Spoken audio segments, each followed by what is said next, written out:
이번에는 보의 단면의 모양이 어떻게 해서 결정이 되는지, 그리고 상용적으로 나와 있는 보의 단면 모양이 왜 그렇게 생기게 됐는지 등에 대해서 여러 측면에서 살펴보도록 하겠습니다. 첫 번째는 강도의 측면인데요. 어, 우리가 인장과 압축의 응력이 거의 동일한 그런 재료가 있습니다. 예를 들면 강철 같은 경우는 인장과 압축을 받을 때 그 부호만 바뀔 뿐 크기는 거의 이제 같은 그런 재료죠. 이 같은 경우는 우리가 쿠핑을 받으면 중림을 중심으로 안쪽은 마이너스, 바깥쪽은 플러스의 응력이 걸리는데 인장과 압축의 응력을 동일하게 가져갈 수 있는 재료이기 때문에 이 같은 경우는 이제 그 대칭인 단면을 쓰는 게 합리적이겠죠. 예를 들면 사각형, 원형, 뭐 I자 여기가 이제 중립면인데 이렇게 되면 인장 압축이 이제 동일한 그 응력 값을 가지게 되니까 이제 유리하게 써먹을 수 있죠. 그러나 인장 압축이 전혀 다른 그런 재료가 또 많이 있습니다. 예를 들면 뭐 콘크리트 같은 경우는 압축은 잘 견디는데 인장은 매우 약합니다. 근데 이런 재료를 가지고 단면의 모양을 동일하게 가져가면 압축 쪽은 잘 견디는데 인장 쪽에는 문제가 생기겠죠. 그래서 이럴 때는 이제 불리한 응력 쪽에 재료를 많이 분포시키면 되겠죠. 예를 들면 뭐 이런 이제 그 사다리꼴 모양 같은 걸 취해서 인장 쪽에는 이제 약하니까 재료를 많이 분포시키고 뭐 콘크리트 같은 경우에 안쪽은 뭐 압축을 잘 견디니까 조금 면적을 작게 하고 이런 식으로 이제 비대칭적으로 만들 수 있는 부분이 있죠. 두 번째는 모양을 결정하는 것으로서 두 번째는 이제 경제적인 측면인데요. 즉 무게죠, 무게. 무게가 가벼우면 경제적으로 유리하니까요. 첫 번째는 이제 같은 단면직이라면 높이를 높이라 이런 거죠. 예를 들면 폭이 b고 높이가 h인 경우에 우리가 응력 시그마는 g분의 m 앞에서 나왔습니다만 이때 단면 계수 g는 사각형의 경우에 6분의 bh 제곱이죠. 예, 이것은 bh equal a니까 대입을 하면 여기다 대입을 하면 6분의 1 ah가 된다는 얘기고요. 따라서 m은 시그마 g 해서 결국 집어넣으면 요 값을 이렇게 집어넣으면 m과 h는 이제 비례한다는 걸 알 수가 있죠. 따라서 m을 크게 가져가려면 이제 h도 크게 가져가면 유리하겠죠. 그래서 실제적으로 같은 단면적일 경우에 원형 단면과 정사각형 단면을 한번 비교를 해보면 이게 이제 지름이 d 원형 그리고 정사각형 h인 두 개가 단면이 있을 때 이 두 개가 면적이 같다고 했기 때문에 4분의 파이 d 제곱하고 여기 h 제곱일수록 같다고 두면 높이 h는 이제 이렇게 d하고 이 관계가 이렇게 나옵니다. 그래서 지금 여기서 이제 g가 크면 m이 이제 크게 가져갈 수 있으니까 g가 어느 게 큰지를 보겠습니다. 그래서 지금 둥근 단면에 g는 32분의 파이 d 삼성이죠. 그래서 이것을 면적 a로 대체해서 집어넣으면 8분의 1 ad 즉 0.125 ad고요. 그리고 사각형의 경우 정사각형의 경우에는 6분의 h 삼성이 이제 단면 개수고 따라서 a를 집어넣어서 하면 0.148 ad가 되죠. 따라서 원형 단면 대비 정사각형 단면이 약 1.18배가 되니까요. 정사각형 단면이 이제 원형 단면보다 18% 정도 더 경제적이죠. 그 이유는 이제 이 중립축으로부터 좀 더 먼 쪽에 재료가 많이 이제 분포되어 있고 높이 h가 높으니까 그렇다는 얘기가 되겠습니다. 그리고 중립축에서 먼 외측으로 재료의 대부분을 분포시키는 게 그 굽힘 모멘트를 견디는데 도움이 됩니다.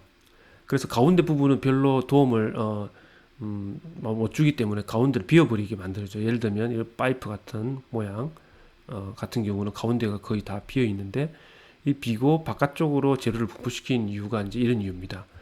그것이 어느 정도 효과가 있는지를 살펴보면 BH라는 이제 단면적의 재료의 단면 개수는 이제 6분의 1 AH가 되고 앞에서 한 것처럼 0.167 AH가 되죠.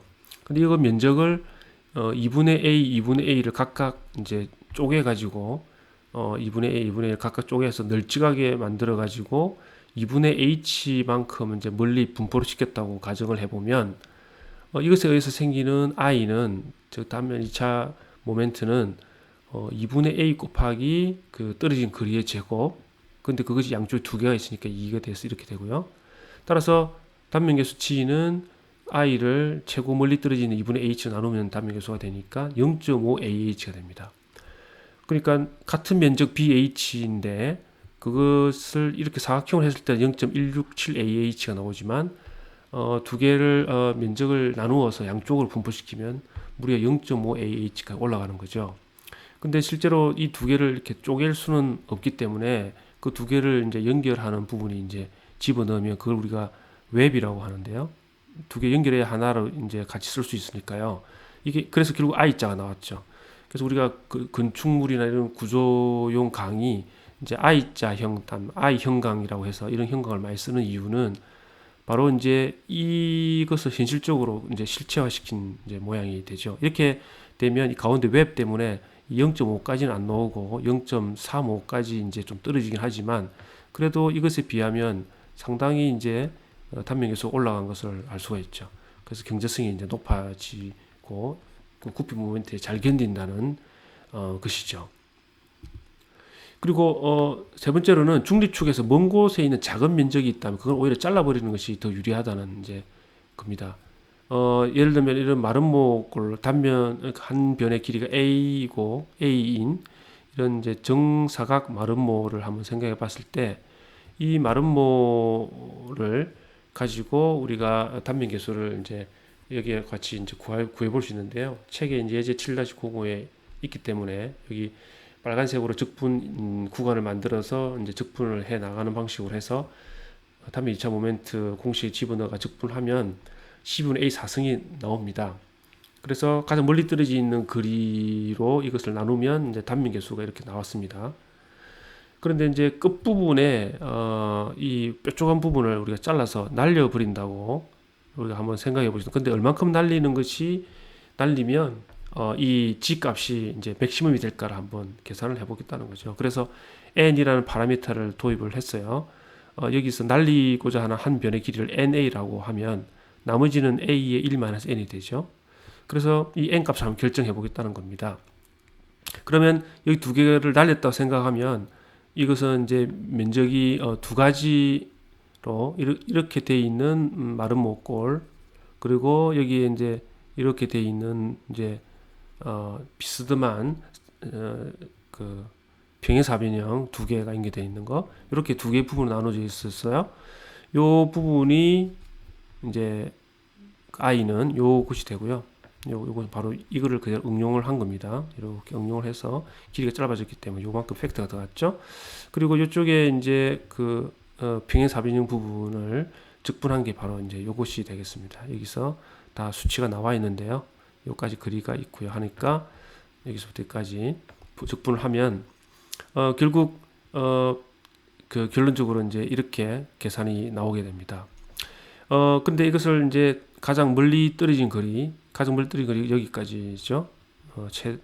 외곽 거리가 요건데 이걸로 나누기 하면 이제 결국 단면 계수가 이렇게 나옵니다.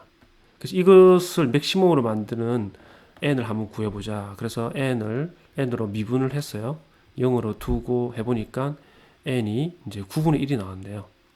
n이 9분의 1일 때, n이 9분의 1일 때, 즉 전체 길이의 약 9분의 1 비율만큼을 끝부분으로 날려버리면 이제 g 값이 이제 올라가는데 그때 올라가는 게 이제 1.053 G0. 이 G0는 이제 원래 오리지널 이겁니다. 오리지널에 비해서 약 5.3% 이제 증가된다는 거죠. 그래서 끝부분의 작은 면적은 절단을 해버리는 게 오히려 단면 계수를 높이고 굽힘 모멘트를 잘 견딜 수 있다는 이제 그런 의미로 해석할 수가 있습니다.